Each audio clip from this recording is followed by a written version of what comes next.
morning to you all. Welcome to Asake Online. My name is Zenzele Ndebele and this is the Breakfast Club. I know, elections have finally come to an end. In the last month, Zimbabweans were talking about elections, parliamentary, presidential, council elections. But I think finally everything has come to an end now in terms of the elections. We now have a new cabinet and there's a lot of talk online, of course. People talking about, there's new blood, there are new faces, and people are excited about the appointment of Kestri Coventry as the Minister of Sports, Youths and Arts. People are also excited about the appointment of Professor Mtuli as the Minister of Finance, and amongst many other appointments. Well, Emerson Mnangagwa tried his best to pick from the people that he had. But the question that I still ask myself is that the new cabinet, which the state media have called the Dream Cabinet, are they going to deliver what many Zimbabweans are looking for, or they will remain just that, a dream cabinet? And my problem and my take is that the issue or the problems that we have in Zimbabwe are not about individuals, are not about the people who have been appointed in ZANU-PF or who have been appointed to be cabinet ministers, but it is about the system. Is the system willing to change? Is ZANU-PF willing to deal with corruption? Is ZANU-PF willing to deal with the looting that happens in the party? Because at the end of the day, it is the ruling party that is running the country. It is the Politburo that is going to come up with the policies that are going to take Zimbabwe forward or backward. So while we are still excited about the appointments, I think we should not forget that the same party that has been ruining this country for the last 38 years is still in power. And that party is going to use its Politburo, its national conference resolutions to run this country. Maybe we need to give these guys a chance, but also in giving them a chance, we need to take it into mind, at the back of our minds, that they are running a country that is ruled by ZANU-PF. So to avoid disappointment, don't expect too much. One of the people on social media, Dr. Moyo, said, if a plane is dead, even if you bring a brand new pilot and the most experienced pilot, it will not fly because the plane is not going. So it's not about the pilot, but the plane itself. Anyway, today in the program, I am joined by Arnold Batirai Dube, who is the councillor for Ward 24. In Bulawayo, we also have a new councillor, a new mayor actually, Councillor Solomon Mguni. We also have a deputy mayor, Tinashe Kambarami. I know there was a lot of debate about a lot of arguments, a lot of demonstrations about the mayors and the deputy mayors, but of course, that is done. It's water under the bridge now. We now have a new administration in Bulawayo. So joined who's the guy who's joining me today. I think last week there was a lot of controversies. He was actually trending on social media. People accusing him of all sorts of things. He's from Maswingo, he's not from Bulawayo, he came to council drunk and all those kind of things. And he's here today, and I hope during this program he's going to set the record straight, because he is the councillor for Bulawayo and the people in his ward expect service from him. He has to work with them. So sevens and lie. So let's hear from him. Councillor, welcome to the program. Thank you, thank you. So maybe the first thing that I want to ask is, who is Batirai? Who's this guy who caused a lot of controversy last week? Okay, myself, I was born 32 years ago in the town of Mashingo. And having done my primary education in Chiredzi, my secondary education in Berejena and Chive, my high school in Mashingo. Then I joined Masvingo Poly and later Great Zimbabwe and later National University of Science and Technology. Before I was employed at Delta Fairbridge, then I was then employed at Lobel's Biscuits for a short while. I think that's part of my... So when did you start these things of activism, politics and all those kind of things? I started politics when I was at high school.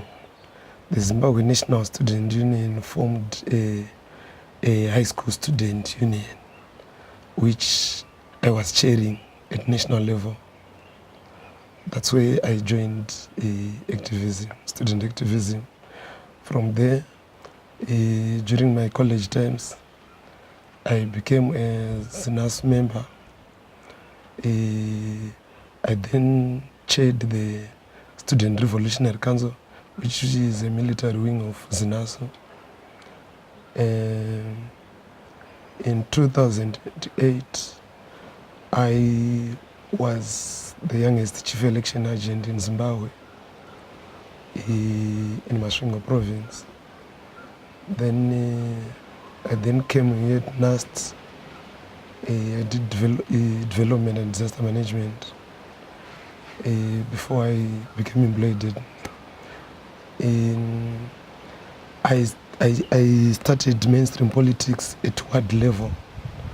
I was the ward chairman, youth chairman. I raised to district youth chairman. Then by the time PDP was formed, I was the Masvingo Youth Provincial Secretary for Information, spokesperson. Then there was a split in 2014. We formed PDP, and during its inaugural Congress, I was elected the youth president of People's Democratic Party. Then in 2017, that's when the alliance thing was the talk of the town. Then we started working together with the other 7 parties in the MDC alliance. So that's a brief of my political history. So you have always been a political guy from the high school days? Yes. I've been in politics throughout my life. Okay, so looking at probably your experience in the last elections, I mean, how has it been as a young person who is involved in politics? The last election, firstly, it was the taking over of President Chamisa for taking over MDC. That only has opened more spaces and has encouraged more youth to participate in elections. I can start to say when President Chamisa was appointed to lead MDC, during that process, there was a apathy in voter registration. But soon after his appointment, the numbers started to rise because the youth were encouraged by his appointment as a young president, and also youth were encouraged to participate. So this election, President Chamisa triggered a lot of youth to participate in this election.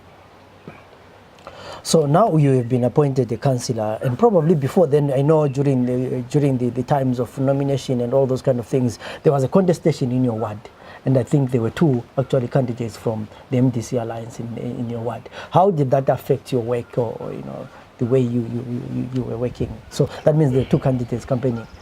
Yeah. It was an unfortunate situation.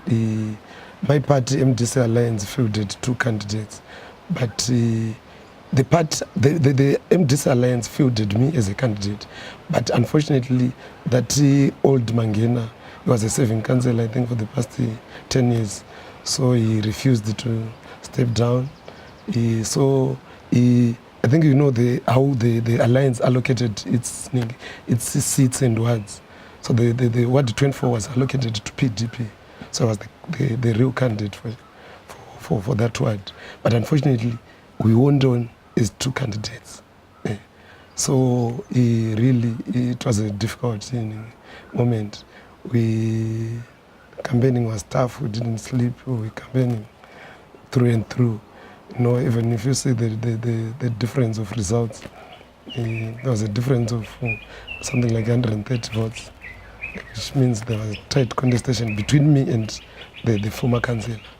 So it was a tough time, but due to experience, I managed to do.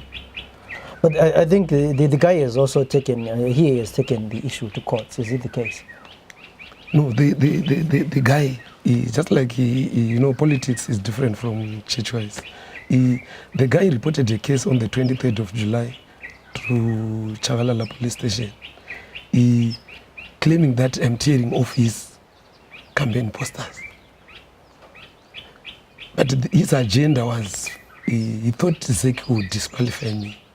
But then he didn't have substance of his matter. Then on the very day of election, he reported another case, saying I campaigned during a 24-hour period, which again has no substance. So there were 2 dockets at police station. So I went there and we went to the court. In the court, the prosecutor asked about any substance of the matter, and he didn't even prove that. So currently there are allegations that they are saying you forged the signatures of the nomination court. I mean, do you know about that? It's very unfortunate. This is an unfortunate situation which is being created. How can I forge a signature? So if I forge the signature, how does ZEC allow me to? And I was supposed to be arrested. So that is politics at play. So now you are the councillor. I mean, what is it that you hope to achieve at ward level in your ward? What are the areas that you want to focus on? In my ward, there are so many problems. I think the former councillor was sleeping on duty. There are so many issues which need to be addressed. Firstly, I will start with we don't have public toilets at public places in my ward. So even at shops, so which is a health hazard. You send your daughter to the shops to go and buy bread. You end up picking those bottle ningi, and that's where people are urinating. So you end up putting it on mouth. The next thing we have. So the issue of public toilets need to be addressed, and we don't have running water at public places. That needs to be addressed. It's a reality that our economy is now functioning on an informal business. And we have to realize that, and that is a reality, whether I like it or not. And we have to appreciate that. But in my ward, there is no any single market store in my ward. People, they take card boxes, they put tomatoes, they took card boxes, they put whatever they are selling, which is an unfortunate situation. We have to live to reality. We need market stores for the people. So I am going to deal with the issue of market stores. Also in my ward, we have tower lights which are no longer operating. That's the reason why I was saying the councillor was sleeping on duty. The criminal activities are rising day by day because tower lights are not operating. So that also needs to be addressed. We also have disadvantaged families. We have families which are failing to send their school kids to school. We have old people. So we are coming up with the projects which will sustain or will do away with such issues. We want the old people to be catered for. And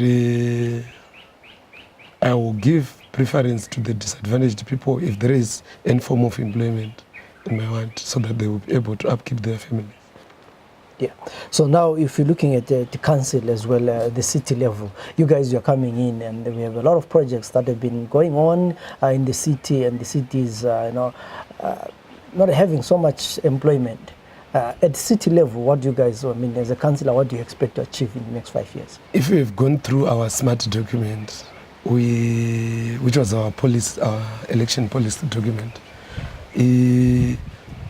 we're advocating for a smart city.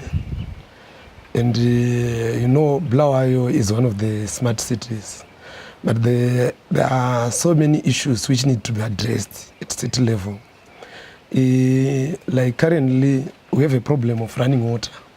And the city was experiencing shortage of water, which definitely I promise we are going to deal with that once and for all. If it means engaging whoever to pursue the Zambezi water project, definitely we are going to deal with that. There are so many projects. There is an Egodin project. We have to complete that project. The part itself has so many investment vehicles like we have Ingwebu. We have to make sure that that company runs at full capacity, and for the benefit of the council, for the benefit of the residents of this city. So generally, we want to take Bulawayo to another level. The issue of water must be a thing of past in Bulawayo. We have to, through those investment vehicles, I think if those investment vehicle operates at full capacity, I think we will even be able to create more employment for our youth.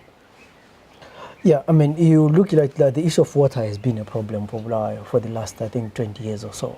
And different councils have failed to solve this issue. What are you guys going to do differently, which these other guys have failed to do? The issue of water, there is that Zambezi project, which is not complete and which has political hassles on it. The first thing which we are going to do as council, we are going to engage whoever is responsible in that project.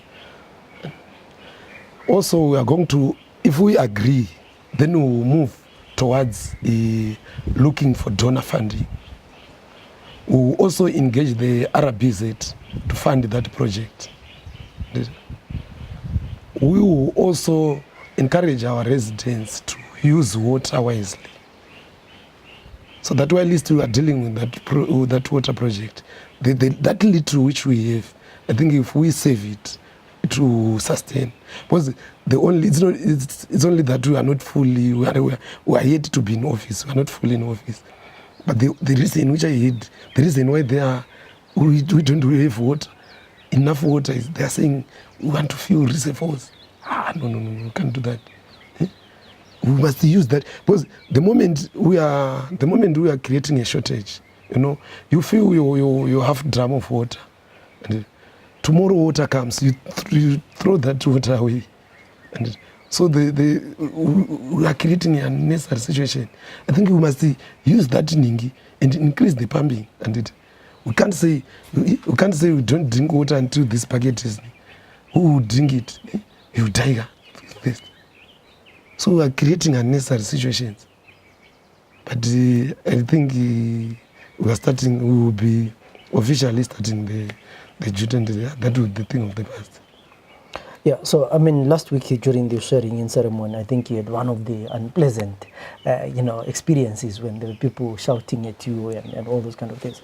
Tell me about that. What went in your mind at that particular time? Unfortunately, I was served with the invitation letter on the very day in question, an hour before the event. That alone makes me late for that event. And I talked to the chamber secretary, who then apologized for late delivery of the name. Then I took my second reading, oath reading in Shona. Arnold Batirai. That alone triggered the Mutwakazi guys who have been hired by the former councillor to boo me during my oath.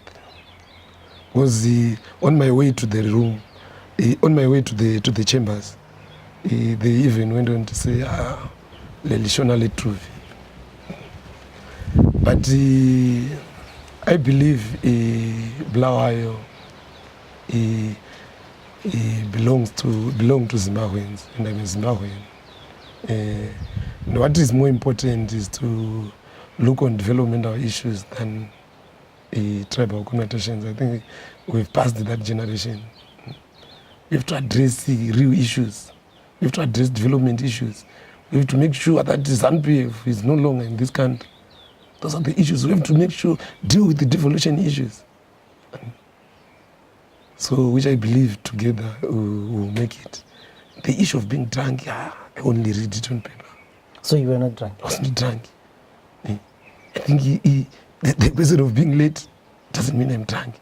The person of answering these guys or responding to their allegations of doing an oath in Sean doesn't mean I took my oath. The town clerk was 30 centimeters away from me. I don't think he's a fool who can allow a drunken person to take an oath. I mean, if you were to have the same thing would happen again, do you think you would handle it differently? No. I don't think that will happen again. Because I think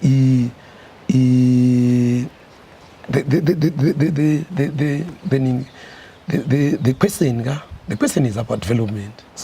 So the people of Ward 24, they are waiting for development. Those guys, Mtwakazi, it's another political party. I can't save Mtwakazi's interest. I have to save the people of Ward 24's interest. Using our smart document, I have to save the people of Blauai. It's a political party. It's a group of losers. Look, a group of losers, they are now joining hands to deal with the tribal connotations. No. This is not the right time to do that. We've passed that phase. The election mode is passed. We are supposed to address bread and butter issues. Can't continue shouting about languages. In Joburg, there are so many people, so many tribes in Joburg. Look at the level of development in Joburg. Moreover, this is a metropolitan province. I can even remind you, if they are talking about Arnold, what about Mod? So he has to go back to India. No. This is a metropolitan province. People from all walks of life, people from Britain come here to invest. That's why even President Mnangagwa keep on emphasizing Zimbabwe is open for business, though he failed to implement that mantra. People from all walks of life, they come to Blauai to invest. People from all walks of life, they just come just like Harare. It's a metropolitan province. I respect the culture, I respect the principles of this thing. But I won't be moved by tribal connotations at this thing. So as we 11 candidates vying for this councillorship in my ward. With the different surnames, with the different backgrounds. But the people choose. People, they don't choose on tribal connotation, they choose on capacity. So out of the 11 that were there, you were the most capacitated that the people then decided to choose? People, they choose me because they believe in me. Yeah. They believe I will deliver. Like what I've said, there was a former councillor who served for I think more than 10 years. And I said it, he was sleeping on duty. And I think I've addressed the issues which need to be addressed, which even show that there is no, in my ward, there is no new road, a third road.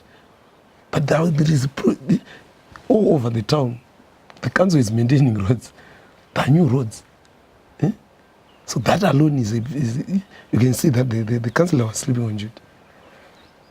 So finally, as we conclude, what is your vision for your ward in the next in the next 5 years? Generally, I want to transform Ward 24.